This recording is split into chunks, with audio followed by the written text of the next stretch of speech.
বাজেটের পর এবার একটু পুজোর অনুদানের খবরে আসি। এবারও বাড়লো পুজো কমিটিগুলিকে অনুদানের পরিমাণ। ৭০,০০০ থেকে এবার ১ লাফে ১৫,০০০ টাকা বাড়িয়ে ৮৫,০০০ টাকা করে অনুদান দেবে রাজ্য সরকার, ঘোষণা করলেন স্বয়ং মুখ্যমন্ত্রী মমতা বন্দ্যোপাধ্যায়। শুধু তাই নয়, আগামী বছর সেই অনুদানের পরিমাণ বাড়িয়ে দেওয়া হবে ১ লক্ষ, বাড়িয়ে ১ লক্ষ টাকা দেওয়া হবে, এমনও ঘোষণা করেছেন মুখ্যমন্ত্রী। এর পাশাপাশি পুজো কমিটিগুলির বিদ্যুৎ বিলে ছাড় ৬৬% থেকে বাড়িয়ে ৭৫% করার ঘোষণা মুখ্যমন্ত্রী। রেড রোডে ১৫ই অক্টোবর পুজো কার্নিভাল। আজও বাজেট হয়েছে, আমরা কিচ্ছু পাইনি। বাংলার ভাগ্যে জুটেছে শূন্য। অনেক কষ্টের মধ্যে দিয়েও আমরা কখনো উৎসবকে ভুলতে পারি না, ভুলি না। গতবারে অনুদান পেয়েছিলেন কত? প্রথম যখন শুরু করেছিলাম ২৫,০০০ দিয়ে, ঠিক তো? তারপরে আস্তে আস্তে আস্তে আস্তে ৭০ এসছে। এবার ৭০ থেকে স্ল্যাবটা বাড়িয়ে ৮৫,০০০ করে দিলাম। আশা করি এতেই আপনাদের চলবে। এই গরিব গভর্নমেন্ট এর থেকে বেশি আর কি করতে পারে বলুন? এবার যদি ১৫,০০০ বাড়তে পারে, আগামী দিনও বলে রাখলাম, আগামী বছর এটা ১ করে দেবো, ঠিক আছে? ২ বছরেরটাই কিন্তু ডিক্লেয়ার করে দিলাম।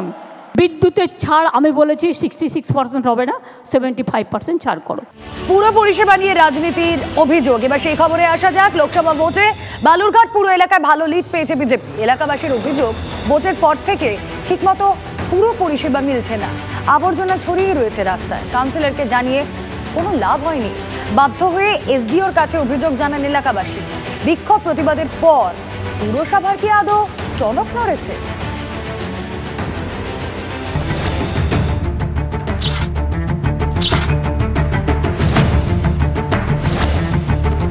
লোকসভা ভোটে বালুরঘাট পুরসভায় ২৫টি ওয়ার্ড মিলিয়ে প্রায় ২৫,০০০ ভোটে লিড পেয়েছে বিজেপি। ২৫ নম্বর ওয়ার্ডের সুকান্ত কলোনির বাসিন্দাদের অভিযোগ, রেজাল্ট আউটের পর থেকে এলাকায় মিলছে না পুরো পরিষেবা। রাস্তাঘাট আবর্জনা করা। কাউন্সিলরকে অভিযোগ জানিয়েও কোনো লাভ হচ্ছে না। প্রতিবাদ জানিয়ে তৃণমূল কাউন্সিলরের বাড়ির সামনে আবর্জনা ফেলে যান এলাকাবাসী।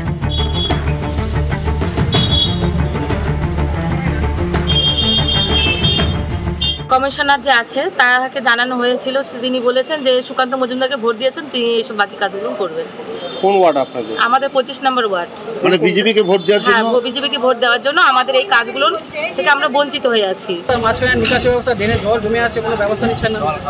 প্লাস আপনার ড্রেনের জল রাস্তাতে চলাচল এরকম নোংরাগুলো ২০-২৫ দিন ধরে পড়ে রয়েছে। বললে এই সমস্ত বলছে। কেন, মানে কারণটা কি বলছে?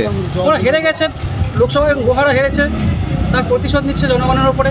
এটা কি লোকসভা ভোটের ফলাফলের পর থেকে এটা করা হচ্ছে? একদম লোকসভার পর থেকে এরকম আরম্ভ করেছেন। পুরো পরিষেবা নিয়ে রাজনীতির অভিযোগ তুলে সরব জেলা বিজেপি নেতৃত্ব। ভোট পরবর্তী যে হিংসা, সেটার একটা ফলস্বরূপ হিসেবে দেখানো হচ্ছে।